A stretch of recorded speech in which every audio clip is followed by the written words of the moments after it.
Assalamualaikum warahmatullahi wabarakatuh. Waalaikumsalam warahmatullahi wabarakatuh. Selamat malam anak-anak. Malam, Bu. Gimana kabarnya pada masa corona ini? Apakah kalian semua sehat? Sehat, Bu. Alhamdulillah, Bu. Sehat, Bu. Baiklah. Kalian kan anak olahraga, jadi mungkin sering keluar ya. Jangan lupa pakai masker dan tetap menjaga kebersihan. Oh ya, kalau misalnya kalian olahraga bersama teman-teman, jangan lupa kalian bawa minum sendiri-sendiri. Jangan pada minta pada teman-temannya. Takutnya ada yang salah satu teman kalian yang kena dan teman kalian tidak menyadari hal itu. Dan kalian minta minumnya temenmu. Jadi kan nanti kalian juga akan ikut tertular lagi. Nah, oke, baik. Sekarang Ibu akan menjelaskan materi tentang bulu tangkis. Nah, dari kalian di sini, apakah ada yang tahu sedikit tentang bulu tangkis? Permainan yang menggunakan raket, Bu. Ya, benar. Ada yang lain yang mau menjawab? Dilakukan oleh 2 orang atau beregu 4 orang, Bu. Ya, benar. Kalau dari jawaban Mas Valen tadi, kalau beregu itu yang dimaksud Mas Valen bukan beregu ya, mungkin ganda. Kalau beregu itu dalam beregu itu mungkin terdapat tim. Nah, itu tim itu yang namanya beregu. Nah, Ibu akan jelaskan sedikit tentang pengertian bulu tangkis. Bulu tangkis ini adalah termasuk olahraga yang memiliki banyak peminat, terutama di Indonesia. Nah, di Indonesia ini bulu tangkis sangat populer dan atletnya itu sering mencetak prestasi yang membanggakan di kancah nasional maupun di internasional. Oke, dalam permainan bulu tangkis ini ada beberapa sejarah yang setidaknya kalian tahu sedikit. Dalam bulu tangkis ini, kalian tahu nggak asal mulanya bulu tangkis itu dari mana? Tiongkok, Bu. Ya, benar. Asal mulanya bulu tangkis ini berasal dari Tiongkok. Nah, bulu tangkis ini dulunya itu berkembang di masa atau zaman pada zaman Mesir kuno sekitar 2000 tahun yang lalu. Nah, banyak yang berpendapat kalau bulu tangkis ini berasal dari Tiongkok. Pada zaman dahulu, orang-orang Tiongkok ini punya permainan bernama jianzi. Aturan mainnya itu mirip seperti bulu tangkis, yaitu menjaga agar kok tidak jatuh ke tanah. Permainan serupa juga berkembang di Inggris yang namanya Battledore and Shuttlecock. Peraturannya adalah sama seperti permainan Tiongkok tadi, menjaga kok agar tidak jatuh ke tanah dan tetap di udara dengan cara memukulnya selama mungkin. Bulu tangkis pada zaman sekarang ini merupakan hasil improvisasi dari permainan-permainan tersebut. Pada zaman dulu ada seorang bangsawan yang memiliki istana badminton house mengadakan pertandingan Battledore and Shuttlecock yang sedikit dimodifikasi, yaitu menggunakan tali untuk membatasi tengah lapangan. Permainan bulu tangkis ini berkembang pesat pada tahun 1850-an dan orang-orang mulai menyebutnya sebagai olahraga badminton.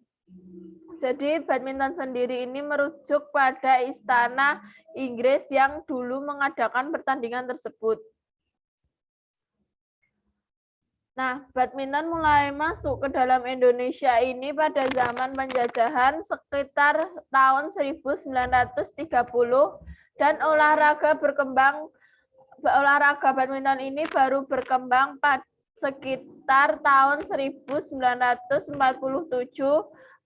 setelah Indonesia merdeka. Sejak zaman itu, badminton itu berkembang pesat dan para atlet-atlet mulai bermunculan.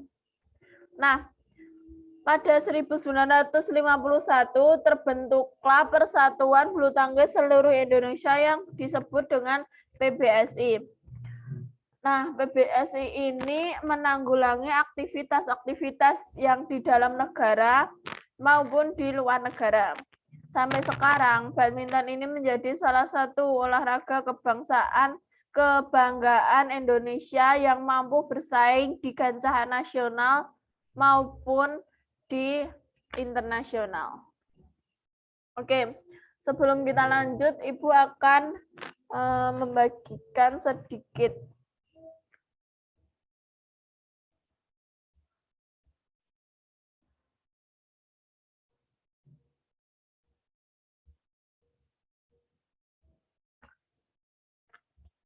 Nah, Ibu,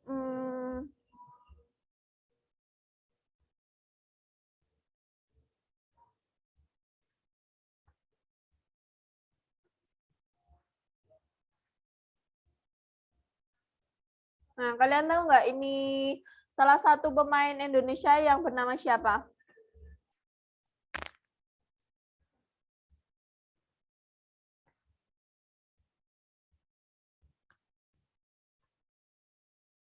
Ada yang tahu? Saya, Bu.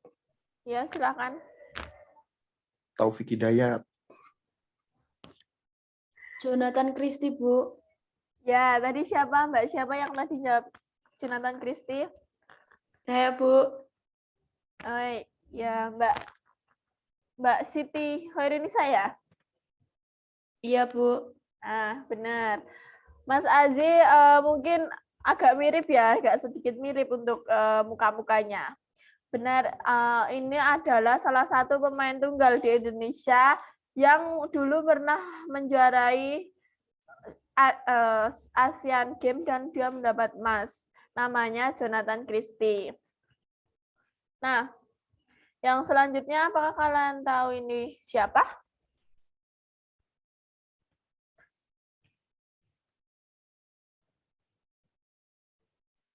Saya, Bu. Ya, silakan Mas Haji. Minion. Ya, benar. Ini emang sering disebut julukan sebagai Minion. Tapi nama asli orangnya itu siapa? Ini termasuk ganda putra yang sering muncul di televisi. Ada yang tahu siapa?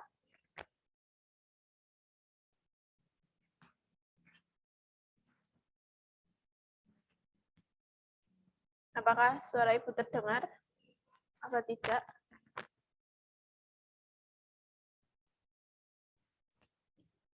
Terdengar, Bu. Mbak Dinda tahu ini siapa?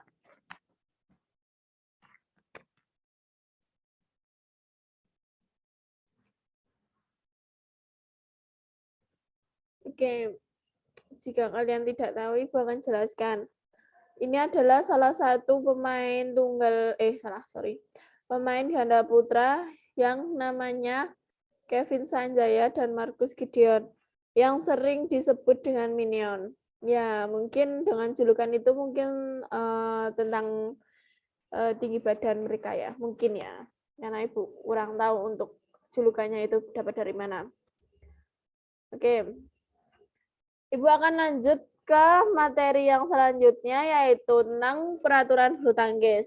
Nah, peraturan bulu tangkis ini harus dipatuhi oleh seluruh pemain bulu tangkis yaitu yang bertanding dalam lapangan.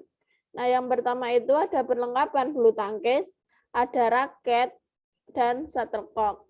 Nah, untuk raket sendiri untuk diameter raket ini ada yang tahu berapa? Sama panjang raketnya. Ada yang tahu?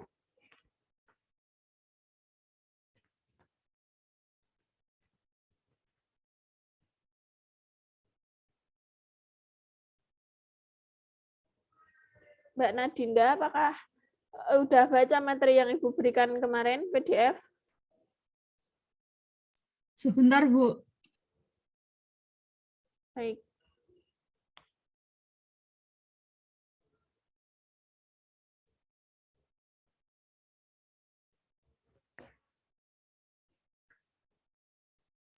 Izin menjawab, Bu. Ya, silakan. Panjang raket yang sering digunakan atau yang sering digunakan untuk para pemain profesional itu memiliki ukuran 67,95 cm, sedangkan frame raket memiliki panjang 29,21 cm dengan lebarnya itu 22,46 cm. Nah, terima kasih Mbak Nadinda atas penjelasannya. Baik, Ibu akan menjelaskan tentang bahan dari raketnya itu sendiri. Nah, yang dibilang Mbak Nadinda tadi sudah benar. Panjang dan lebar raket tersebut. Nah, untuk bahan dari raket ini bisa terbuat dari kayu atau aluminium dengan berat tak lebih dari 150 gram. Nah, sekarang kita lanjut ke shuttlecock.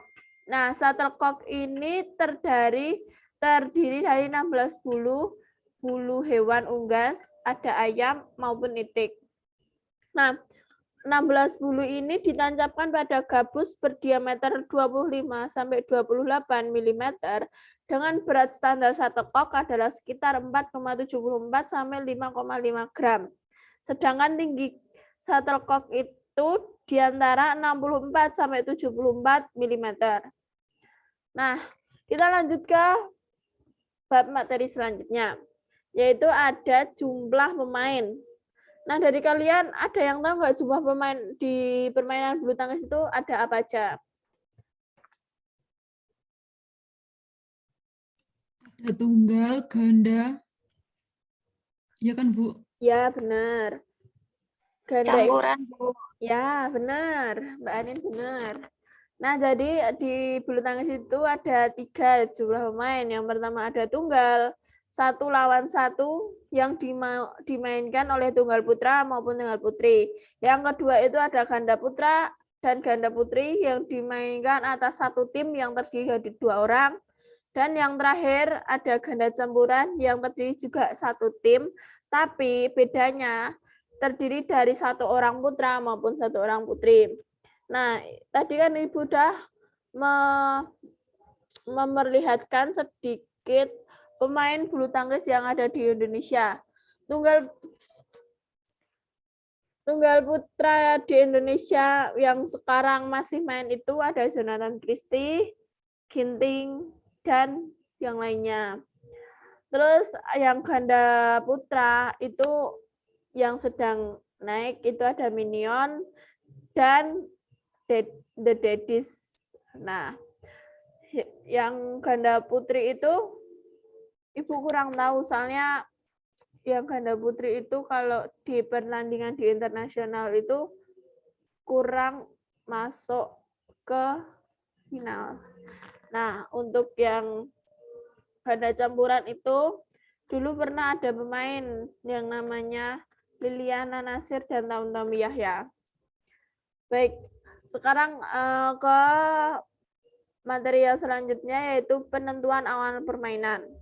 Pertandingan diawali dengan undian yang menggunakan metode lempar koin dan dilakukan oleh wasit. Undian tersebut menentukan pemain mana yang harus melakukan servis terlebih dahulu. Jadi kalau misalnya kalian pemain bulu tangkis atau mau bermain bulu tangkis, kalian sudah memasuki lapangan. Nah, di situ bakal ada penentuan siapa yang servis terlebih dahulu. Jika hak kalian itu hak angka, berarti kalian harus mendapat angka untuk bisa memilih kalian mau servis dulu apa musuh yang servis dulu. Oke. Yang selanjutnya ada perhitungan skor. Nah, penentuan dalam olahraga bulu tangkis ini menggunakan sistem best of three, pemenang 2 babak. Jadi permainan bulu tangkis ini berlangsung selama 2-3 babak apabila pemain yang memenangkan 2 set berturut-turut tidak perlu ada babak ketiga. Jika misalnya lawan 1 dan kalian 1, jadi kan skornya 1 sama. Nah, itu harus ada babak ketiga untuk menjadi penentuan siapa yang pemenangnya. Nah, dalam setiap setnya ini pemenang harus mengumpulkan poin 21 terlebih dahulu agar bisa memenangkan pertandingan tersebut. Nah, jika apabila terjadi poin 20 sama, itu disebut use dan akan berlanjut sampai poin ke-30. Dan itu bisa berlanjut jika misalnya poinnya itu 21-22. Nah, untuk bisa memenangkan itu harus berselisih 2 poin agar bisa memenangkan game tersebut.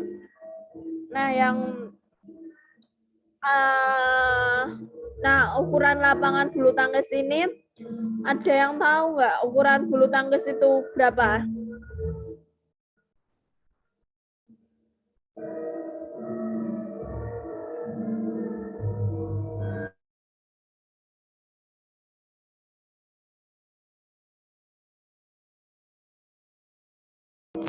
Ada yang tahu ukuran lapangan bulu tangkis?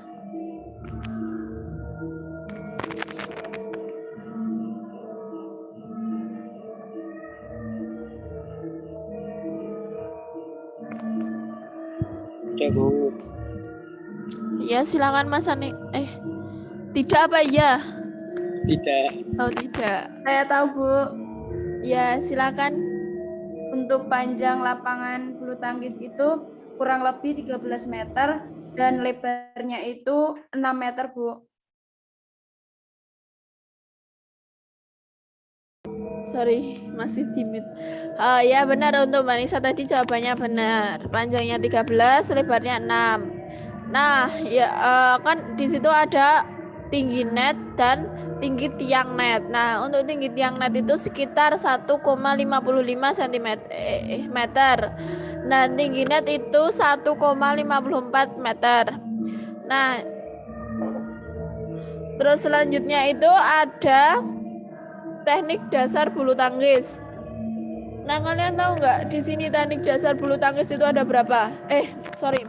Maksudnya sebutkan aja yang kalian tahu tentang teknik dasar bulu tangkis. Smash, Bu, misalnya. Ya, smash itu termasuk teknik dasar pukulan bulu tangkis. Ada yang tahu lagi? Servis, Bu. Ya, benar. Oke. Nah, sebelum kita masuk ke teknik dasar pukulan dan servis, yang pertama dan paling utama itu kita harus bisa cara memegang raket. Kenapa? Karena kalau sudah benar cara memegang raket, mau smash, mau servis, mau lob, mau drop shot, itu bakal nyaman, pokoknya akan nyaman kalian untuk memukul bola, untuk mengarahkan ke smash, lob, drop shot, service, dan lain-lain. Nah, sekarang Ibu akan menjelaskan teknik pegangan raket yang pertama, yaitu forehand. Teknik ini seperti memegang benda pada umumnya, tangan menggenggam pegangan raket, sedangkan telunjuk dan ibu jari membentuk huruf V. Nah, jadi kalau misalnya kalian ada raket di rumah, bisa dipraktekkan. Ibu akan mempraktekkan dari sini. Untuk teknik forehand, pukulan forehand ini, kelihatan nggak ya? Terlihat, Bu. Nah, jadi seperti ini. Yang pertama itu kalian harus kayak orang yang berjabat tangan. Nah, jadi gini. Nah, ditaruh di sini. Nah, ini jempolnya ibu jarinya dan ini telunjuknya itu membentuk huruf V. Baik. Nah, yang selanjutnya itu ada teknik backhand grip. Hampir sama dengan teknik forehand, hanya saja posisi ibu jari tidak bertemu dengan ujung jari lainnya, melainkan disejajarkan dengan pegangan raket sehingga mendekati telunjuk. Jadi kalau untuk yang backhand, itu kan dia itu kayak membelakangi badan gitu. Jadi kalau untuk teknik pegangan backhand itu harus benar-benar kuat. Nah, untuk pegangan backhand, jadi jempol ini agak diturunkan kayak bertemu dengan telunjuk. Nah, kayak gini. Kelihatan nggak sih? Kelihatan nggak? Terlihat, Bu. Oke. Baik. Nah, untuk pegangan raket, Ibu jelaskan sampai situ dulu. Nah, untuk yang selanjutnya itu ada teknik servis yang tadi sudah disebutkan, kalau nggak salah dengan Mbak Nadinda apa Mbak Siti ya tadi yang sudah itu menyebutkan servis tadi. Berdua, Bu. Oh, ya. Baik. Nah, untuk servis dalam bulu tangkis itu ada 4. Tapi dikategorikan itu 2. Yang pertama servis forehand, yang kedua ada servis backhand. Nah, servis forehand ini ada 2. Ada forehand pendek dan forehand panjang. Yang sering disebut dengan short service forehand dan long service forehand. Nah, untuk service short service forehand ini bolanya itu jatuh di depan lapangan. Jadi untuk service forehand ini, bentar Ibu akan menunjukkan sebuah video.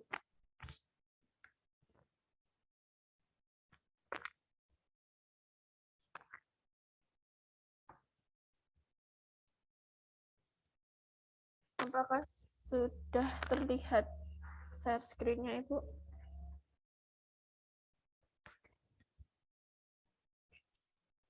Sudah, Bu, tapi masih muter. Oke.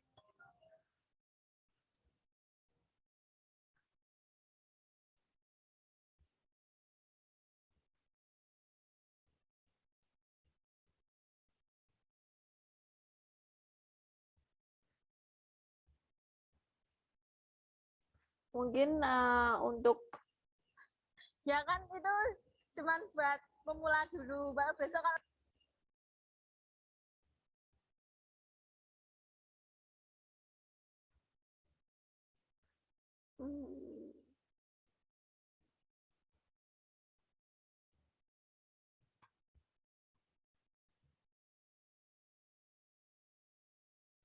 Nah, service forehand ini seperti yang ada di gambar seperti ini.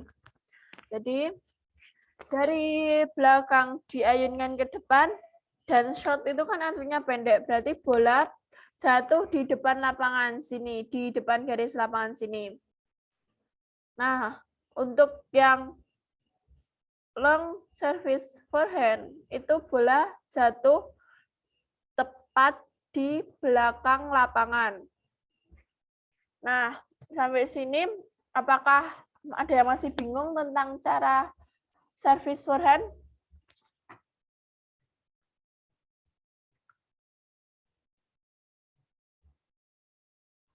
Mungkin sudah cukup jelas, Bu. Oke, kita lanjut ke teknik backhand, service backhand. Service backhand ini juga ada 2. Yang pertama ada short service backhand, yang kedua ada long service backhand. Oh ya, untuk yang service forehand tadi biasanya sering digunakan oleh pemain tunggal tunggal putra maupun putri, tapi kebanyakan untuk yang service forehand ini sering digunakan tunggal putri. Nah, sekarang yang kedua itu service backhand. Nah, service backhand ini sering digunakan oleh pemain ganda. Tapi kalau untuk servis bagian ini juga sering digunakan oleh pemain tunggal putra yang sudah bermain di kancah internasional. Karena kalau misalnya kita memakai servis bagian ini, kita harus benar-benar siap untuk datanya bola, karena servis bagian ini harus memerlukan fokus yang sangat ekstra, karena servis bagian ini untuk perpindahannya kaki itu agak sedikit rumit. Jadi harus siap-siap akan datangnya bola. Nah, untuk servis backhand ini seperti yang digambar. Jadi kalau servis backhand yang pendek itu kayak yang servis pendek forehand itu jatuh tepat di depan lapangan, tepat di garis depan lapangan. Nah, untuk yang long dia akan jatuh di belakang garis lapangan. Nah, contoh untuk melakukannya tuh seperti pada di gambar yang ini ya, yang bawah ini, yang laki-laki. Nah, oke. Sampai di sini, apakah ada yang ingin ditanyakan?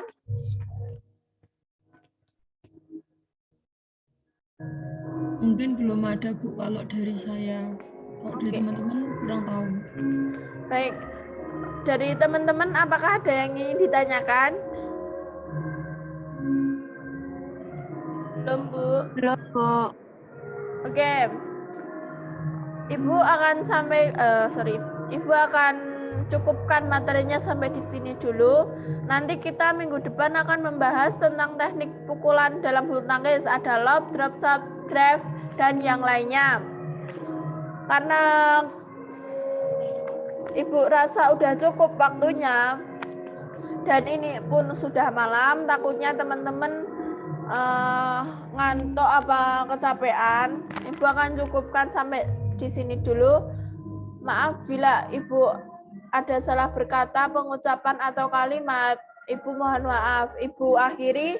Wassalamualaikum warahmatullahi wabarakatuh. Selamat malam teman-teman.